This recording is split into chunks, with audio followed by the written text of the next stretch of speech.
我昨晚跟你妈提了离婚，要是不意外，1个月后你妈就是你的了，我再也不会跟你抢。言川不顾外人眼光，非要和沈青青结婚，一方面是为了沈家的奢华生活，另外一方面是他羡慕沈青青对我的母爱。他母亲从小对他非打即骂，他这辈子都没体会过母爱，所以他牺牲自己年轻强健的肉体，换来了沈青青多年的偏爱。别人眼里的不值得，在他眼里值爆了。你确定他舍得跟你离婚？万一他不离呢？我太清楚了，言川这是想踢开沈青青，勾搭陆文星。毕竟陆文星年轻漂亮，多金有权，不像沈青青年龄大，身材发福，近年来受大环境影响，资产也缩水不少。两相对比，陆文星完胜。可言川想离婚，不代表沈青青也是这么想的。沈青青为了言川，跟结婚10几年的丈夫离了婚，唯一的独生子也不认她。现在若再跟言川离婚，那她就成了整个圈子里的笑。言川的目光不动声色地扫视着这套我和陆文星的婚房。明明跟着沈青青已经见惯了大场面，可那些场面在陆文星这满墙的收藏品面前，突然变得微不足道。他快速收起眸中乍泄的贪婪，借着客厅的灯光遮住了自己的表情，把自己的柔弱无依展现得淋漓尽致。他胡闹，是在生我的气，你不要怪他，我会跟他解释清楚。届时让他来家里给你和岳母道歉。陆文星直到现在也不认为我跟他闹离婚，是真想离。他笃定我只是在闹脾气，在等着他去哄我。我觉得他更气的是我，你也是受了我的连累。我从认识夏柏的时候就知道，他认准一件事便不可能更改，是我想要的太多，我不该让你帮我。言川话落，手扶着头，整个人做出要晕倒的架势。怎么了？要不要送你去医院？陆文星蹙了蹙眉，看着言川摇摇欲坠的样子，他犹豫了会，最后还是伸手扶住了。这点就不用你操心了，我自有办法。毕竟你妈在我面前就像只被驯化的狗，我让她向左，她就不敢往右。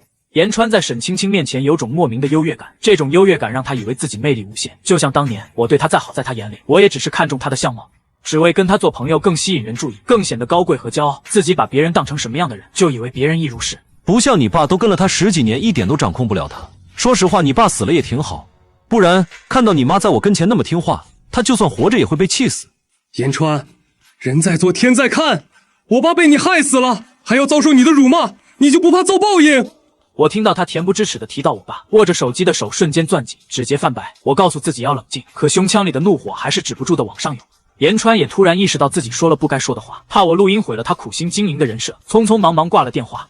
一想到这个，他就满心烦躁。平时有我陪着，有些行业信息他还能通过我跟对方家属的聊天轻松拿到，现在缺了我这个助攻，陆文星总觉得哪里都不对劲，好像信息永远收集不齐全，心里一点底都没有。明明没结婚前，他也是一个人单枪匹马闯商场拿项目的，短短3年，他被我改变的这么多吗？这场应酬，陆文星全程都心不在焉，好不容易熬到结束，他拖着疲惫的身体回了家，刚出电梯就看到家门口蹲着一个人，一袭白色衬衣，正是言川。听到电梯声音，言川楚楚可怜地抬起头，望向陆文星的时候，他的眸子里盛满了惭愧、不好意思，还有恰到好处的委屈。文星，很抱歉，我知道这个点不该来找你，可我真的没地方去了。发生什么事？陆文星看了言川一眼，随即用指纹开锁走进了房子里。言川连忙跟了进去，嘴里还在不停解释。夏白把过去一段时间我们见面的视频胡乱剪辑了下，发给他妈了。他妈误会了我和你，把我赶了出来。今天一天没吃东西，可能有点低血糖，我能不能在你这里借住一晚？明天等我想好怎么解释再回去。言川当年就是用借住这一招，才在我和我爸的眼皮底下半夜跟沈青青厮混到了一块。如今他准备故技重施，沈青青的确跟他吵架了，但在他拼死否认下，沈青青早就给他道歉了。是他执意要走，沈青青怎么都留不下。随便你。陆文星见言川的确不舒服，嘴唇都白了，念在他是我名义上家人的份上，他松开扶着他的手，转身自己回了房。言川的目的达到了一半，听着陆文星关门的声音，他拿出手机对着镜子拍了一张自拍照，然后发给了我。我是拉黑了他，但今天为了联系我，他重新办了张电话卡。这一夜他没反锁房门，在房中等了陆文星一整夜，可让他失望了，陆文星并没有像沈青青一般闯进他的房间。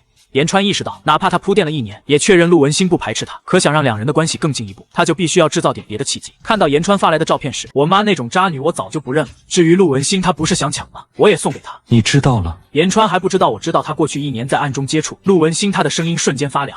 我知不知道不重要，重要的是沈青青知不知道。我冷笑一声，直接挂了电话。想到离开言川生日宴后，我在第一时间把收集的那堆资料扔进了我妈沈青青的邮箱。我等着看他们狗咬狗一嘴毛。至于陆文星，他若答应离婚，一切好商量；若他不答应，那只能起诉离婚。而起诉离婚，我得到的只会更多。陆文星刚在酒局坐下来，旁边的人确定我没跟着，忙不迭的揶揄起来。陆总，今天怎么没带先生？一个人出席这种要带家属的活动，陆总很反常呢。圈里人都知道陆文星跟我是模范夫妻，只要是能带家属的场合，陆文星身边永远都是我。下次。陆文心脸上有点挂不住，勉强挤出2个字，他心里清楚，我搬出去已经1个多星期了，而在这1个多星期里，不管他用什么方式联系我永远都是一句话，离婚协议签了。前兄弟言川的生日也是我爸的忌日。当我看到言川跟陆文心一起挑生日蛋糕的那一瞬间，我就知道这个抢了我母亲的前兄弟会再一次抢走我的妻子，但我不会让他如愿。为了不重蹈我爸被逼跳楼的覆辙，在毁了言川的生日宴后，我拿出早准备好的离婚协议，连夜搬出了婚房。事发到现在7个小时不到，在这7个小时中，我花了1个小时收拾东西，1个小时赶去高铁站，3个小时赶到我奶奶家，最后2个小时成功的说服了我奶奶让我住在她这里。我跟陆文心结婚后其实是考虑过生孩子的，当言川和我妈结婚后，他把持了我家的财政大权，我的消费也从他和我妈结婚后一瞬间降到了最低。他就是看不得你过得比他好，像他这种男人会遭报应的。奶奶对于言川也是愤愤不平，想起我爸的遭遇，她心疼的抹眼泪。我会过得比他好，比他们都好。这3年的准备，心里有底。手机突然响了起来，是个陌生号码，我随手接起，电话那头立刻传来了言川的声音：夏白，听说你跟文心闹矛盾了，如果是因为我让文心带你来参加我的生日宴，那我给你道歉，这件事跟他没关系，是我缠着他要他帮我们缓和关系。你这么多年一直不理我，我真的心里过意不去。你现在从法律上来说是我儿子，我真的想跟你回到从前。言川最知道怎么恶心我，所以他专挑那些最刺眼的字数，不用看他的脸，我都知道手机那头言川此刻是什么样的嘴脸。说完了，说完我挂了。我早就拉黑了言川的电话号码，这次不知道他用了谁的电话打给我，我才误接了，着实被恶心的不行。看来以后陌生号码我也不能接。夏白，事情已经发生了，你躲起来就能当做一切没发生。不管你愿意还是不愿意，我现在的身份是你改变不了的。言川怕我挂了电话，他立刻加重了语气，果然是换了身份，说话也不再像以前那般唯唯诺诺，整天跟着我缠着我，一口一个百哥，而是直呼其名了。我没想改变，你想捡我扔的垃圾，我无所谓，你捡就好。他还穿着上班的套裙，脸上的妆都没卸，眼底满是疲惫和不耐。看来你这段时间不是不知道我在哪儿，而是不想过来找我面谈。我一边打着哈欠一边侧身让开路，让他进来。我早就料到他会来，只是没想到他会来得这么快。夏白，你闹够了。陆文心一进门就直直盯着我，他一瞬间伸手扼住了我的手腕，眉宇之间全是压不住的怒火。我给过你时间，是你不配合我，既然你不答应和平离婚，那我只能起诉。我感受过陆文心的力量，自然知道我可以挣扎，但我也没有挣扎，任由他扼住我的手腕，唇边勾起一抹冷淡疏离的笑。就因为这么点事，你要跟我离婚？陆文心怎么都想不通，不就是跟言川联手把我骗去他的生日宴，不就是在包厢里他扼住我的手腕，强行将我带进去，不就是替我喝了杯言川进过来的酒吗？我至于跟他闹到离婚的地步？陆文心一副痛心疾首的样子，好似我们走到这一步全都是我的错，跟他没有半分关系。你离我多远？你觉得我在意吗？陆文心，从你喝了那杯酒开始，我就不要你了。我实在搞不懂陆文心这种脑子是怎么经营起一家科技公司的。我明确告诉过他无数次，我要跟他离婚，我一直在等他在离婚协议书上签字，结果他大老远追到我奶奶这里，竟然连重点都抓不住。我是东西，凭什么你说要就要，说不要就不要？夏白，你好好跟言川学习一下，他的温柔是发自内心的，而你所表现出来的所有和善都是假的，都是对别人的。在我面前，你从未妥协过一次。陆文心听到我说不要他，瞬间红了眸子，他再次伸手用力把我拽到他面前，他狠狠盯着我，呼吸的热气全都喷到了我的脸上。我看着他眸中倒映的我，左边的心房疼得快要窒息。是，就因为这么点事，我跟你过不下去了。我直直盯着陆文心的眼睛，面对他威慑力十足的眸子，我坦然点头，大方承认，其实我早感受到了，从去年开始，陆文心便变了。对于我爸的忌日，他在不知不觉之间忘得一干二净，他到现在都没反应过来。言川生日那天也是我爸的忌日，沈青青是个没良心的，她记不起我爸的忌日，我一点都不奇怪。但陆文心怎么能忘？他明明答应过我，每年的这一天都会陪我去墓园看我爸。也是他先毁了自己的誓言，现在却一脸无辜地质问我为什么要跟他离婚。我觉得无比可笑，便直接笑了出来。从一开始你就没准备跟我长久过下去吧？夏白，你在生前划了一条线，不管我身体离你多近，我也未曾真正走入过你的世界。陆文心松开了我的手腕，他说出了埋在心里多年的话。你知不知道，再这样下去，你会把我推得越来越……言川的温柔是发自内心的，言川何曾温柔过？如果他是温柔的，我爸是怎么被逼死的？终于承认了。既然言川那么好，那快点跟我离婚啊！我们尽快离，你们尽快百年好合。我妈当年也是这样，跪在我面前一口一个言川有多好，有多温柔，多善良，说遇到他才觉得此后余生没白活。我看着眼前的陆文心，脑海里他的脸跟当年沈青青的脸慢慢重合在了一起，最后我实在觉得恶心想吐，再也看不下去，也顾不上她是柔弱的女性，一把狠狠推开了她。所以你跟我闹是吃醋了，是误会我跟他有关系。夏白，我只解释一遍，我承认言川很美，很好，可我并不喜欢他。我喜欢的人一直是你。我之所以带你去言川生日宴，也都是为了你。我不希望你一直跟他闹下去，我希望你放下过去，好好的、灿烂的，像个寻常人那样开心生活着。挂了电话，我站在超市的冷柜前站了很久。我终于确定陆文星是不会主动签离婚协议了。我没再智慧他，直接联系了律师，去法院提交了起诉离婚的材料。我知道第一次起诉大概率不会判离，明知得不到结果，我却非要起诉。我要的是制造舆论。陆文星的科技公司明年要上市了，时间拖得越久，距离他公司上市越近，我们就越难离，所以我必须快。我要让他在舆论和公司上市的压力下不得不低头。陆文星的律师第一时间接到了法院的通知，律师第一时间把这件事告诉了陆文星。陆文星看着律师发来的起诉材料，整个人都僵住了。他怎么也没想到我竟然真的会起诉离婚，他以为我只是闹闹脾气，等气消了就会回去。毕竟我们做了3年的模范夫妻，在外人眼里我们恩爱无比，从来没有红过脸。陆文星再也坐不住了，他推掉了接下来所有的会议和应酬，连夜开车赶到了我奶奶家所在的小镇。他找到我的时候已经是半夜了，我穿着没结婚之前的黑色睡衣，正准备睡觉，听到敲门声，我打开门就看到了站在门口的陆文星。陆文星的脑回路永远异于常人，我都这么直白的恳求离婚了，他还是能误会，我只觉得他的解释可笑至极。如果你爸被你后爸害死，你还能跟你后爸和谐相处？如果你后爸假意讨好你，实际上是在折磨你，暗地里陷害你，你还愿意跟他维持所谓一家人的体面？陆文心，你未曾尝过我受的苦，所以不要劝我善良。我一字一句说得无比清晰，我一点都不想跟陆文星再纠缠下去。见他不是过来跟我谈离婚事宜的，我用力甩开了他的手，我大步走到门口，一把拉开了房门，示意他立刻出去。夏白，你真是无药可救。陆文星鹰坐着眸子，他望着我的眼神冷漠而陌生，好似我做了什么天大的错事一样。是我无药可救，麻烦你快点跟我办手续，这样我病死都跟你无关。我觉得陆文星实在可笑，唇边的弧度越站越大，最后没忍住，竟然低声笑了出来。笑着笑着，眼角泛起了酸意。我在眼泪掉下来之前，抬手擦掉了我的泪，早在我爸死的那天就流光了。陆文星不配我为他落泪。法院那边，你撤诉离婚协议，我明天签好字，我们一起去民政局。陆文星死死盯着我看了很久，最后他咬着牙说出了这句话。说完他转身就走了。这一夜他住在了奶奶家乡镇上的酒店里，我站在窗边看着他的车消失在夜色里，轻轻舒了一口气。这场闹剧终于要结束了。次日一早，天刚亮，陆文星就开车等在了奶奶家门口。我们一起开车回了市区，直奔民政局。办理离婚手续的工作人员看出陆文星不太情愿，一而再再而三地询问他的意见，问他是否真的要跟我离婚。工作人员的目光里满是惋惜，毕竟我们手里拿着的是刚领了3年的结婚证。帮我们办吧。最后陆文星自己给出了最终的答案。我听到这句话悬了好几天的心终于落了地，轻轻舒出了一口气。我是真怕他临时防言川为了挑衅我快速追上我，不顾我的反抗，一把从身后抱住了我。他脸上在笑，嘴里说出的话却字字恶毒。啪一声清脆的巴掌声响彻了民政局门口。我早就想打他了，平时没机会，现在他主动送上门，我是不可能再忍下去的。这一耳光我用了十足的力气，打完我的手心都震得发麻，但不得不说很爽。言川被我打懵了，捂着脸不敢置信地看着我，他大概从来没想过我会当众动手打他。陆文星也愣在了原地，看着我，眼神复杂。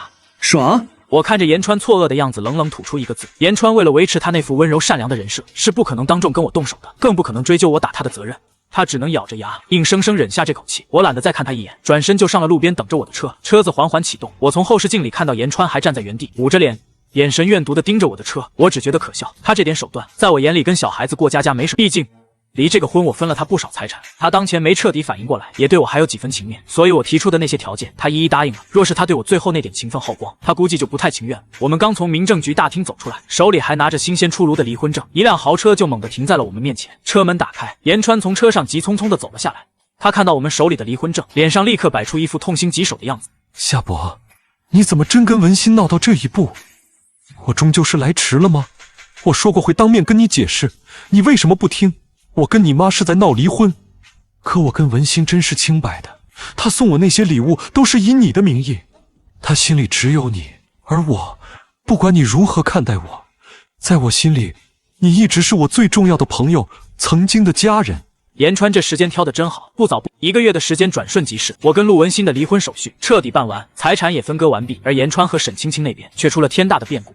沈氏集团突然宣布破产，沈青青因为涉嫌经济犯罪，直接被警方逮捕入狱。言川不仅没能见到沈青青一面，更没办法跟她办理离婚手续。更让他绝望的是，因为他是沈青青的合法丈夫，沈青青欠下的巨额债务他需要一并承担。他原本以为踢了沈青青恶心走我，搞定陆文心，他的人生可以实现3连跳。可惜在他准备第2跳的时候，就被沈氏的破产狠狠击垮了。他不仅娶不了陆文馨，更要替沈青青背负天文数字般的巨额负债。我听到这个消息的时候，正在陪奶奶在院子里晒太阳，奶奶给我剥着橘子，嘴里还在骂严川活该。我笑着接过橘子，心里没有半分波澜。这一切本就是他应得的报应。严川知道我这3年做了什么的时候，已经是半年以后了。那时候沈青青的案子还没判，而严川因为是沈青青的丈夫，被法院判决一并承担沈青青的所有债务。既能看到我们领离婚证，能在陆文馨面前刷一波好感，还以为能欣赏到我的落寞，真是一举多得。我看着他这副惺惺作态的样子，胃里又是一阵翻涌。还没跟沈青青离婚，已经把自己从沈家摘出去了。你的茶艺越来越高超，再锤炼下去，可以成为一代宗师了。人你已经等到，不打扰二位。我已经拿到了陆文馨分给我的钱，对他这个人彻底失去了兴趣。我连多余的眼神都懒得分给他们2个。说完，我转身就要走。可我不需要解释。我头也不回地补了一句：“我真不需要。”陆文馨解释什么？他爱送谁礼物就送谁礼物。严川从沈家拿走的钱，陆文馨送他的奢侈品，不久之后都会落到我手里。我不介意让他多留一段时间。夏白，你真是失败。你爸输给我，你又输给了我。等着哈，我很快会跟陆文馨结婚，发请帖的时候一定给你留一。他变本加厉地逼我爸，最后把我爸逼得从顶楼跳了下去。现在他知道求我了，晚了。我给了身后的保镖一个眼神，2个保镖立刻上前把跪在地上的严川架了起来，拖到了马路边。我坐进车里，车子缓缓启动。经过严川身边的时候，车轮碾过路边的积水，溅起一片污水，狠狠砸到了他的脸上。严川站在马路边，眼神呆滞地看着我的车开走。突然他发出一声歇斯底里的尖叫，然后径直冲向了马路对面飞驰而来的一辆货车，刺耳的刹车声响彻了整条街道，严川当场死亡。我坐在车里，从后视镜里看到了这一幕，脸上没有任何表情，这是他自己选的路，怨不得任何人。又过了1个月，我听到了陆文馨公司上市失败的消息，倒不是我动的手脚，是他公司的财务数据出了问题，被证监会驳回了上市申请。3年的筹备功亏一篑。我听到这个消息的时候，只是淡淡挑了挑眉，具体是什么原因我并不关心。他的人生从我们领离婚证的那一刻起，就跟我没有任何关系。他被债主追得东躲西藏，狼狈不堪，最后他竟然查到了我的住处，堵在了我家门口。那天我刚从外面回来，就看到蹲在我家门口的严川，他蓬头垢面，身上穿的衣服不足百元，跟以前那个穿着高定西装光鲜亮丽的样子简直天差地别。夏白，是你对不对？这一切是你做的，你真是狠啊，连自己亲生母亲都算计。沈氏是你父亲和你母亲一手创立，为了报复我们，你连他都不要了。还有陆文馨，这3年你一直在利用她，陪她参加商业活动，利用她丈夫的身份，你暗中勾结沈氏的竞争对手，从内到外一点点击垮了沈氏。严川看到我像是疯了一样冲过来，他眼睛里布满了红血丝，死死地盯着我，恨不得把我生吞活剥了。你不是要娶陆文馨吗？怎么不找她去？我看着歇斯底里的严川，嘴角勾起一抹嘲讽。我太清楚陆文馨现在的处境了，他的公司正在筹备上市，最忌讳的就是负面新闻。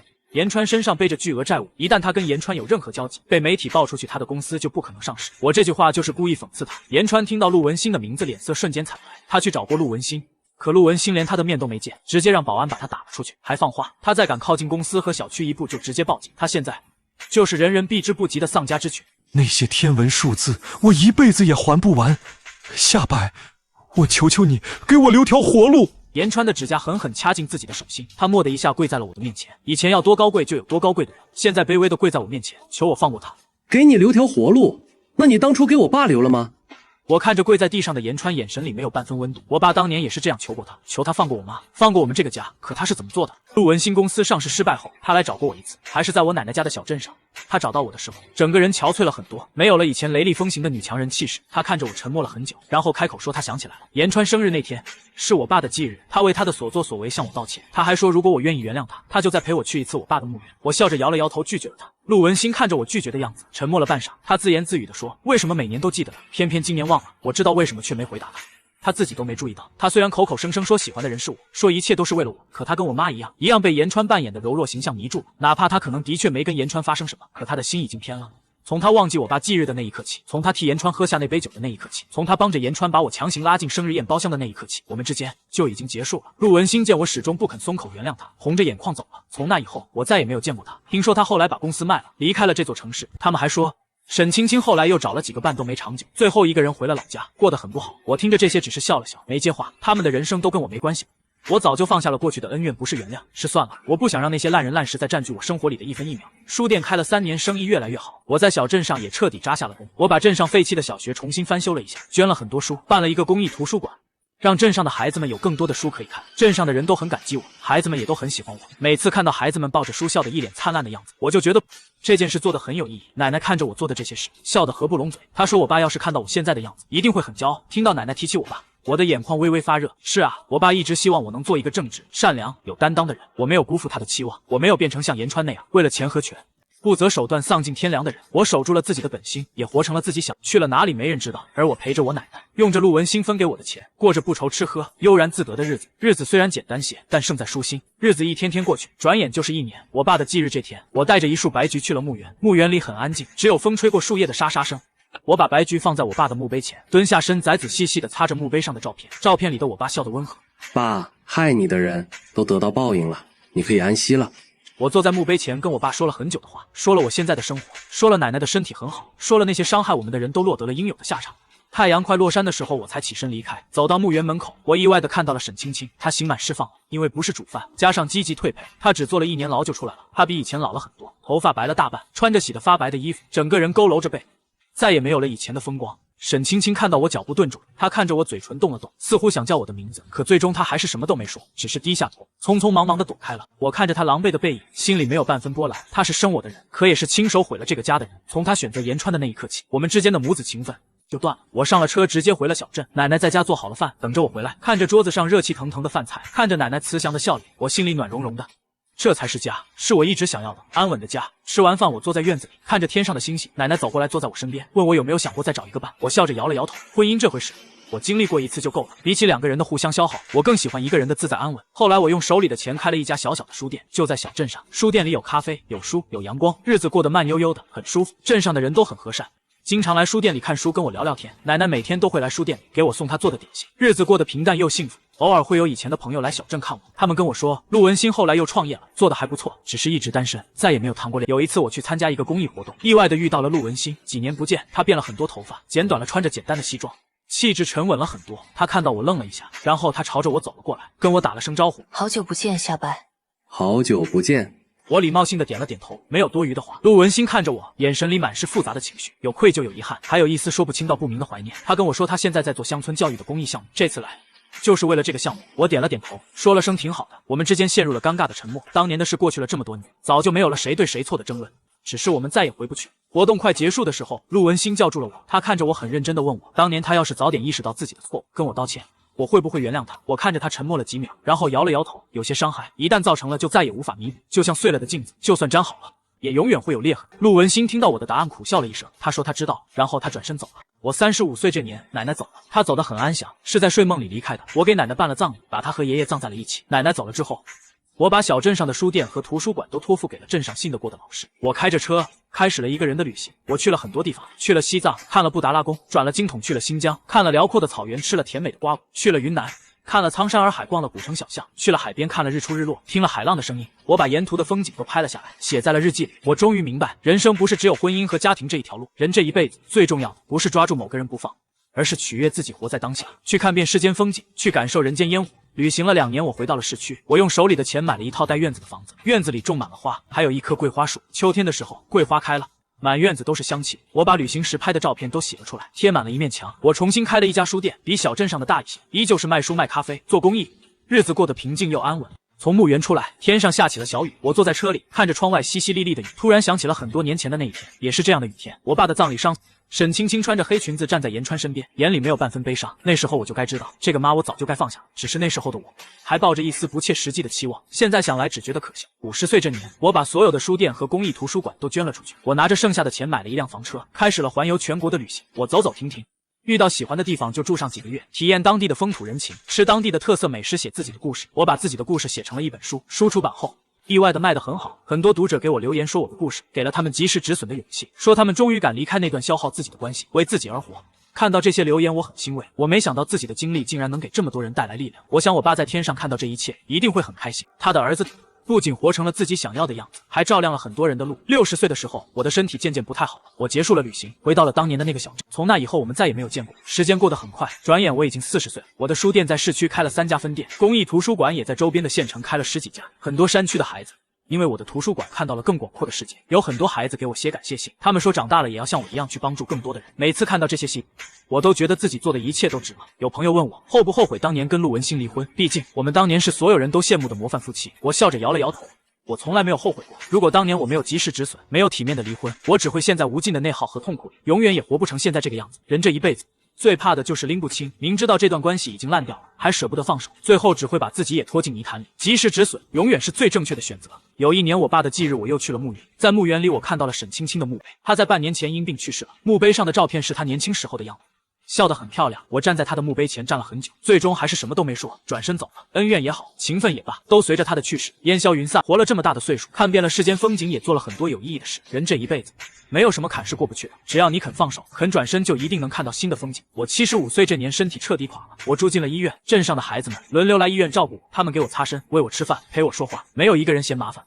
我看着他们心里满是温暖。我这辈子没有再婚，也没有孩子，可这些孩子们都把我当成了亲人。我立了遗嘱，我名下所有的财产都捐给了公益基金会，继续用来做乡村教育和图书馆的项目。我还签了遗体捐赠协议，等我走了，把能用的器官都捐出去，遗体捐给医学院做研究。孩子们知道了我的决定，都哭了。他们说我一辈子都在为别人着想。我笑着摇了摇头，我这辈子前半生都在为别人而活，为了得到母亲的认可，为了留住妻子的爱，为了给父亲报仇。只有后半生，我才是真正为自己而活。我很满足了。在一个阳光很好的午后，我躺在医院的病床上，闭上了眼睛，走的时候很安详。我的葬礼办得很简单，按照我的遗愿，没有搞复杂的仪式。有人离开了出轨的伴侣，事业一路高升；有人离开了消耗自己的家庭，活成了闪闪发光的样子。看着这些留言，我想如果我泉下有知，一定会很开心。我这辈子最不后悔的就是在老婆越界的7个小时后，就选择了体面离婚。那7个小时是我人生的转折点，我没有纠缠，没有歇斯底里，没有让自己陷入难堪的境地，我用最体面的方式结束了这段糟糕的关系，也开启了我人生的新篇章。